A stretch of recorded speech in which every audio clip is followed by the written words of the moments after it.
নমস্কার বন্ধুরা, কেমন আছেন সবাই? আশা করি সবাই ভালো আছেন, আমিও ভালো আছি। তো আজ আরেকটা ভেজ রেসিপি নিয়ে এসেছি। চাল পটল বানিয়েছিলাম, তো সেই রেসিপিটা আপনাদের সাথে আজকে শেয়ার করব। আশা করি আপনাদের ভিডিওটা ভালো লাগবে। তো চলুন আমার সাথে থাকুন, ফুল ভিডিওটা দেখবেন, স্কিপ করবেন না প্লিজ। তো এখানে পটল নিয়ে নিয়েছি। তো পটলগুলোকে এখন সাইডগুলো কেটে ফেলে দিয়ে ছুলে নেব। তো পুরোটা ছুলবো না, মাঝে মাঝে ছুলবো আর মাঝে মাঝে বাদ দিয়ে দিব। তো এইভাবে করে ছুলবো। তো পটলগুলো ছুলে নিচ্ছি।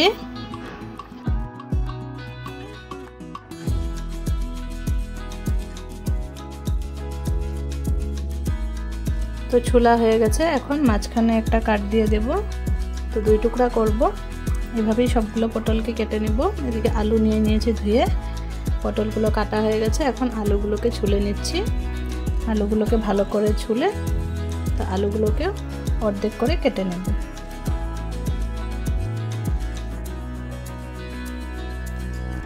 আলুগুলোকে ছুলে হাফ করে কেটে নিলাম।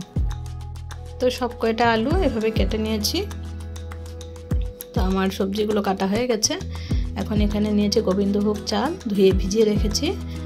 এবার কড়াইতে দিয়ে দিচ্ছি সরষের তেল। সরষের তেলটা গরম হওয়া অবধি ওয়েট করব।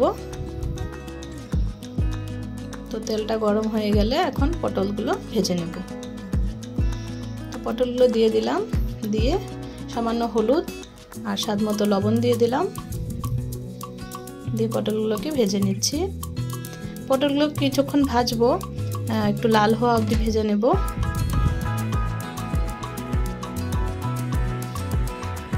তো কিছুক্ষণ ভেজে নিচ্ছি পটলগুলোকে। এই রেসিপিটা কে কে ট্রাই করেছেন আমাকে অবশ্যই কমেন্টে জানাবেন। তো এটুকু ভাজা করে নিলাম পটলগুলো, এখন তুলে রেখে দেব।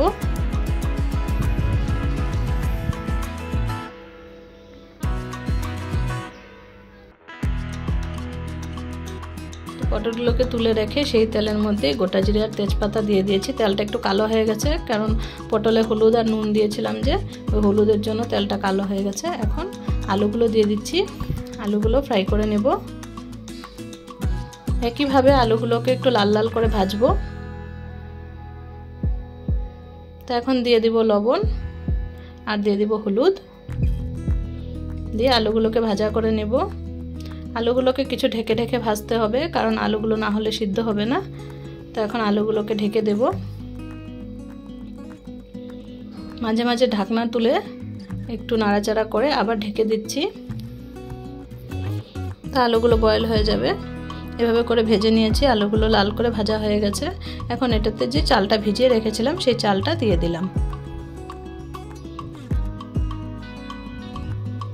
তো চালটাকে দেওয়ার পর কিছুক্ষণ নাড়াচাড়া করব, জলটা শুকিয়ে যাওয়া অবধি। একটু জল ছিল চালের মধ্যে, তো সেই জলটা টেনে যাবে, ততক্ষণ নাড়াচাড়া করব।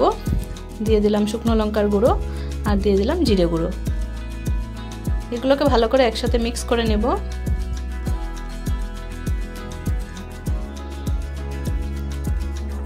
তো মশলাগুলো কিছুক্ষণ কষানো হয়ে যাওয়ার পর এখানে গ্রেভির জন্য জল দিয়ে দিব আমি। তো কিছুক্ষণ মশলাগুলো কষিয়ে নিচ্ছি।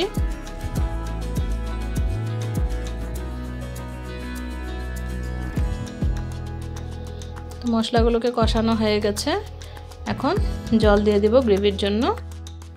জলটা একটু আন্দাজ করে দেবেন, আপনাদের আন্দাজ মতো। তবে এটা রেসিপিটা একটু শুকনো শুকনোই হয়, শুকনো হলে ভালো লাগে খেতে। তো চিনি দিয়ে দিলাম।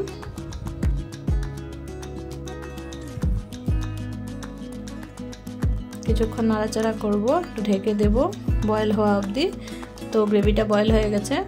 গ্রেভিটা বয়েল হওয়ার পর আরও কিছু জিনিস অ্যাড করব। এখানে ভেজে রাখা পটলগুলো দিয়ে দিলাম। পটল দিয়ে নাড়াচাড়া করে নিচ্ছি।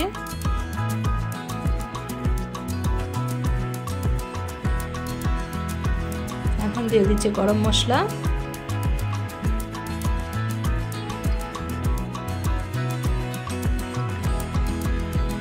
গরম মশলাটা দিয়ে ভালো করে মিশিয়ে নিচ্ছি ঝোলের সাথে।